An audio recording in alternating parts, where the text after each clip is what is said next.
Olá! Na análise de hoje a gente vai conectar os pontos entre três grandes histórias do dia 24 de outubro de 2025. Uma escalada militar bem perigosa lá no Caribe, os sons que estão embalando a semana e, claro, o drama de uma derrota totalmente inesperada no futebol.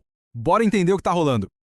Então, o nosso roteiro é o seguinte: a gente começa com esse clima de alta tensão geopolítica ali na costa da Venezuela. Depois, a gente muda o ritmo e mergulha no universo da música. E para fechar, uma análise tática daquele jogo da Libertadores que deu o que falar.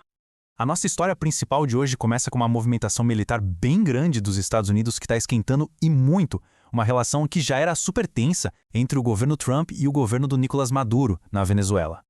E olha, no centro de toda essa operação está o USS Gerald Ford. E não é um navio qualquer não, viu? A gente está falando de um dos porta-aviões mais modernos do planeta, que entrou em serviço em 2017 e consegue carregar, pasmem, até 90 aeronaves de combate. E o Ford não está sozinho nessa. Ele está liderando um grupo de ataque completo. A dimensão dessa força é o que a imprensa americana está chamando de um aumento drástico da presença militar na região. É um sinal bem claro de pressão. Uma demonstração de força desse tamanho, claro, levanta uma pergunta que não quer calar. Qual é a justificativa oficial para uma operação militar tão grande assim? Oficialmente, o Pentágono diz que a missão é combater atividades ilícitas. Isso vem na esteira da decisão dos Estados Unidos de classificar cartéis de drogas da América do Sul como organizações terroristas. A lógica, então, parece ser o combate ao narcotráfico. Só que é aqui que a história começa a ficar um pouco mais complexa. Essa justificativa oficial meio que não bate com os dados do Relatório Mundial sobre Drogas da ONU de 2025. Sabe por quê? Ele mostra que a principal e mais letal droga que está entrando nos Estados Unidos nem vem daquela região. E enquanto esse clima todo vai ficando mais tenso, com os Estados Unidos acusando Maduro de liderar o tal Cartel de los Soles, que seria uma suposta rede de tráfico dentro do governo venezuelano, o presidente respondeu com esse apelo aí, curto, direto e em inglês para todo mundo ouvir. Essa linha do tempo aqui mostra direitinho como a situação escalou rápido demais. Em poucos meses, a gente foi de designações políticas para ameaças meio veladas e agora para essa demonstração de força militar gigantesca no Caribe. Ok, agora vamos mudar completamente de assunto. Deixamos as tensões geopolíticas de lado um pouquinho para aumentar o som e falar dos principais lançamentos musicais da semana. E olha, a semana veio caprichada de novidades para todos os gostos musicais. Tivemos álbuns novos de gente de peso como Lucas Carlos e o Daniel Caesar, e também singles fresquinhos de artistas como o Xamã e a Júlia. Sério, uma trilha sonora para todos os momentos.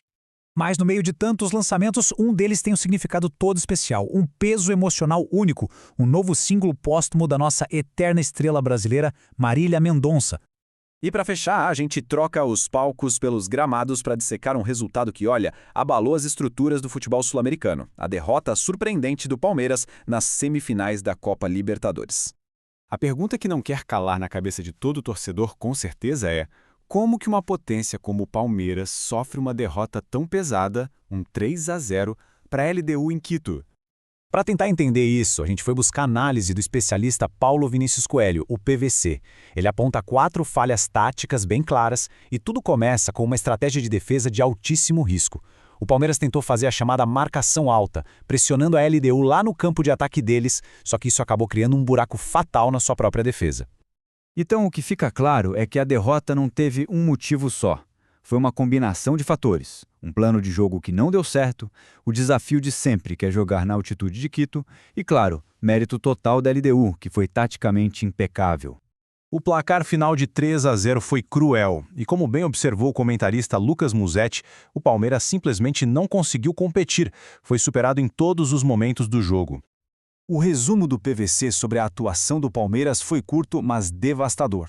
Capturou perfeitamente o sentimento da derrota. E foi uma tragédia. E quando a gente olha para essas 3 histórias juntas, de manobras militares a tributos na música e um colapso tático no esporte, a gente se lembra da variedade de eventos que disputam a nossa atenção todo santo dia. E isso nos leva a uma reflexão final. Nesse mundo tão cheio de informação, o que a gente realmente escolhe focar? E por quê?